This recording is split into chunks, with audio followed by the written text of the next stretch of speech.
I'm Gil Reich. I'm privileged to work as a data engineer with the amazing data science team at Wix.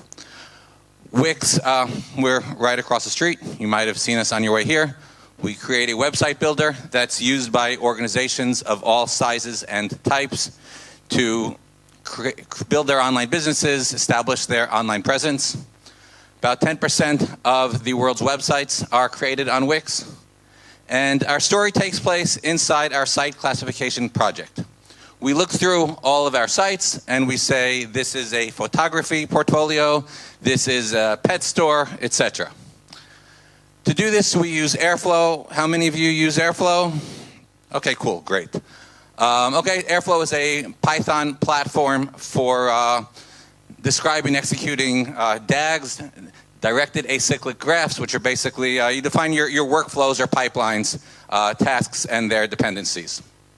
We're pretty heavy users of Airflow, and we run our site classification by running 8 Airflow DAGs every morning. We have a daily orchestrator DAG that runs a pipeline of 7 internal DAGs, where each internal DAG takes the daily output of the preceding DAG, runs some process, usually some sort of model.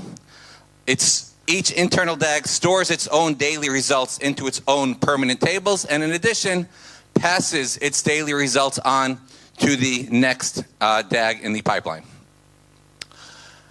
Our story begins, at least when I tell it, when I inherited our project, and this is an impressive, important, complex working project. But there were over 100 files in the site classification directory. And I sadly must admit that I made things worse before I made things better. I think when I got it, there were 5 internal DAGs, and I made the first 2 additional internal DAGs by copying and pasting the working code. And in the short term, this is the fastest and safest way to work. You get the new code up without jeopardizing any existing functionality. But in the long term, this is a disaster. This became a poster child for technical debt. And one of the worst things about technical debt is that you sort of pay compound interest on it. That is, every time you make your code more complex, it becomes more dangerous to make any modifications to it. So it just gets worse and worse until you stop and try to get control of it. So that's what we did. We followed the following guiding principles: reduce duplicate code, abstract away ugliness and complexity, short, simple functions. I know not everybody likes classes, but I like them. Separate the business logic, configuration, and technical limitation. Separate things that were specific to things that could be shared, and start small. So let's go through how that worked for us. We attacked 6 different problems. The first one is near duplicate and duplicate code. And we attacked this first not only because it was the biggest and most important problem, but also because until we attacked this problem, it was stupid to attack any other problem. That is, we don't want to make improvements and fixes on multiple copies of the same code. So we needed to deal with this first. We started with some simple refactorings. For example, somehow the way the code evolved, we wound up with 20 or 30 different instances where we were appending the same complex Jinja template to 20 or 30 different table names. So the nice thing about these things are that it's the lowest hanging fruit and they're very easy to fix. This is an easy fix. We just extracted this out into a variable, and it made the code better and simpler. And we were able to find a lot of low hanging fruit like that, and that was a good start. But only a good start. We had to go much further. The next level that we did, you may remember I said we have a daily orchestrator. We also had a monthly orchestrator and a backfill/ad-hoc orchestrator. Each one used somewhat different inputs and somewhat different parameters, but ultimately ran the same pipeline of internal DAGs. But each one had its own file defining it. And it's true that it was often calling some shared functions, but there was still too much duplicate code going on in there. So our goal was to create one orchestrator file, which we did basically create an orchestrator class, and have it infer the different orchestrators from a config file. So this is a simplified version of the config file. We have a daily orchestrator that runs at 3:30 every morning, a monthly orchestrator that runs at 11 o'clock on the first of every month, and a backfill/ad-hoc orchestrator that is not scheduled and is triggered manually. Okay, the real config section has a lot more parameters, has a default section, etc. But here's the idea. We were able to get the differences into a config file and then do everything else with shared code. Armed, enthusiastic after succeeding there, we moved on to the bigger problem, which is the 7 internal DAGs. Each one defined by its own file. Each one also had additional files that it was creating, often with unnecessarily duplicate code. And where we went to was we wanted one shared DAG class, called it DS DAG, DS because the data engineering team created it, and then have that DAG class called by the site classification create DAGs Python file using configuration, site classification configuration defined in a third file. So here's some example of how we improved code in internal DAGs. Before, we had a bunch of code sections that looked somewhat like this. We would create these 3 tasks by creating an operator with a bunch of parameters to run the model, creating a sensor with a bunch of parameters to wait for that model to finish, and then creating another operator and sending another bunch of parameters to run the validation on the model. We established the dependencies between the tasks, and that's a standard way of defining these 3 tasks.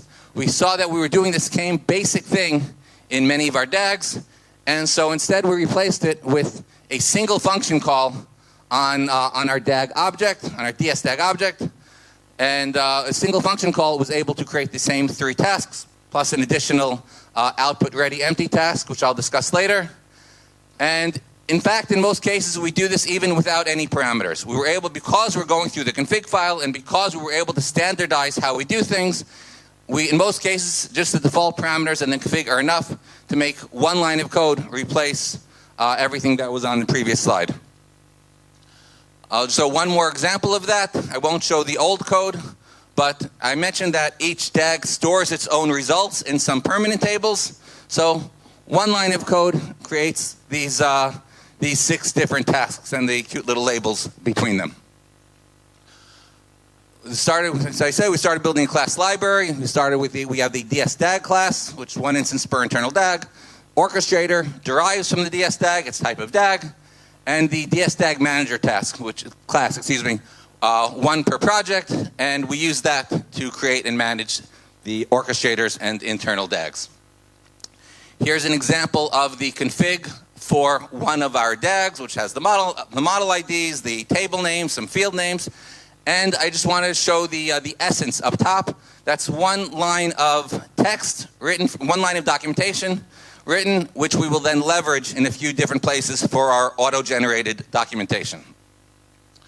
Putting it all together, using the config that I showed you, these 4 lines of code, and an SQL. I won't get into the SQL file. We have an SQL manager with IDs and the SQL. But using that, one line of code creates the DAG from the DAG manager using the config we sent it.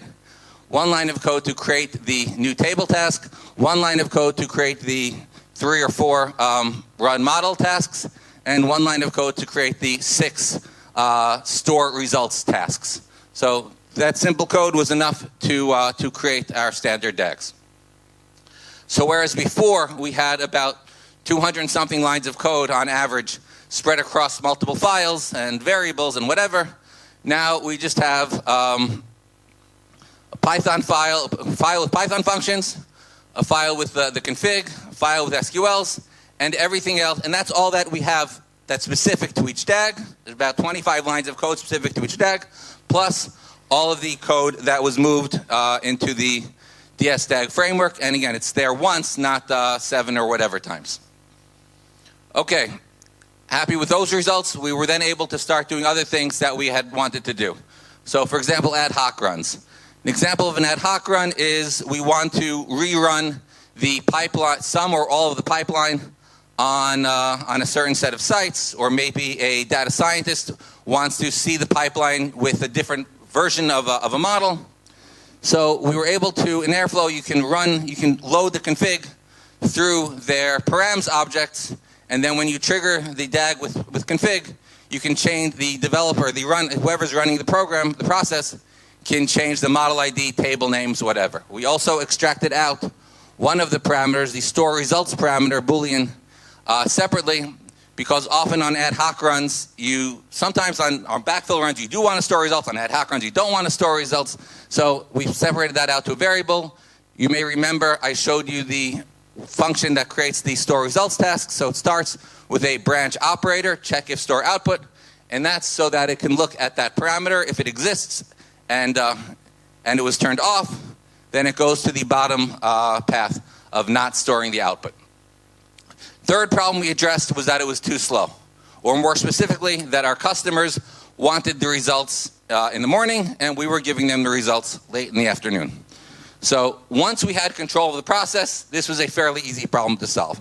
The old way, we were waiting for the DAG to complete before moving on to the next internal DAG. Now instead, the orchestrator is able to just wait for the daily output to be ready, and then the orchestrator can move on to the next internal DAG, while this DAG, in parallel, completes storing its own output. So now the orchestrator, in addition to, it runs through the pipeline the first time, only waiting for the output ready tag, and then it has another set of sensors at the end to make sure that each DAG indeed finished before we're able to finish the DAG. Fourth problem, local testing. We did not have a great solution before. What we were doing, we ran locally. Unfortunately, we were running on the same table names, etc., when running locally as on production. And that meant that to run locally, we needed to go in and change the source code and comment out some tasks and change table names, etc., and then hope that we got them all, and then hope that we reverted everything back before merging any of our code into master. So instead, once we had control, we were able to start building some local config things. For example, prefix. So anytime we see a table name that starts with prod dot or sandbox dot, we see if we're running locally, instead replace that prefix with something sandbox with my own name there. It could be any other string, but use that so we're not overriding the real tables. Similarly, we tell the SQL manager, you don't need to run on millions of sites. You can just limit every SQL query to 10,000 rows. That's enough for our testing. The fifth problem that we addressed is documentation, and I have to admit, this is my favorite part. Most of us agree that documentation is important. Most of us don't like writing documentation, or we like it, but we don't get around to it. They're more urgent tasks. We'll do it later. Airflow has a nice mechanism to display the documentation on the DAGs, but you still have to write it. So we integrated into the framework to have a template for the DAGs, template for documentation, and we taught the framework how to resolve these templates. So for example, I showed you before, we have the essence in the config, and I said we're going to use it in various places for for our auto documentation. So we resolve the essence for each site, for each DAG. With more info, any asset that we modify in the internal DAGs gets automatically listed at the top of the documentation. I'll mention right now that none of this is Gen AI. This is not LLMs. This is not AI. So there's no hallucination here. This is actual documentation. While the framework is writing the DAGs, it's also writing the documentation. And all of the texts were manually created, and the framework just knows how to put them in and fill them in properly. Okay, it has a task section, and it's able to just take those 3 lines from the template and write it all out to all the tasks and fill in all the variables, etc., all the IDs and variables and table names, etc. My favorite part of the documentation is that it also lists what functions and files run each of the tasks, with linking to the GitHub of each file. We show all the SQLs that we use. Okay, the orchestrator, in addition to everything we've shown, the orchestrator also lists out all the internal DAGs. This is all automatically generated, linking to the DAG with the essence of each DAG. And finally, the orchestrator's documentation also lists all the assets that it or its internal DAGs modified. Final problem we wanted to address is that our other projects need this too. We were happy of how this has helped out our site classification project, but as I mentioned, we're heavy users of Airflow. We have a lot of DAGs we want it to affect. We want it to be able to use this for. So we were able to decouple the site classification project from the DS DAG framework. I use the DS DAG framework now in all of my projects, even if it's just a single one-off DAG.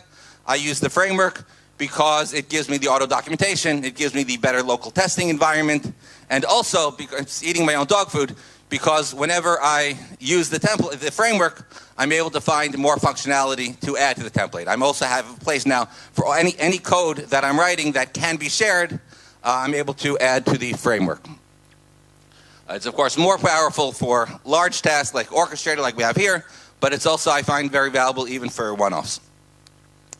We're also sharing the framework with you. It's here. I have to admit, it's not fully productized for external usage, but we are providing it so you can see what we did, how we did it. It's here for you. In summary, everybody's favorite line from every presentation, especially towards the end of a conference. We addressed all of these problems. Most importantly, we had a lot of duplicate code. We addressed it by moving a lot of the code into a shared framework that we then added all sorts of functionality to. Separate out the DS DAG framework from site classification, Python code, config, and SQLs. Whereas before, we had over 100 files in our site classification directory. Now we have about 25 files in the site classification directory and another 25 or so in our DS DAG framework, which we're sharing. I need to thank the amazing people with whom I'm privileged to work every day. And Wix is hiring. Tell them I sent you and that you love making good code better. Thank you.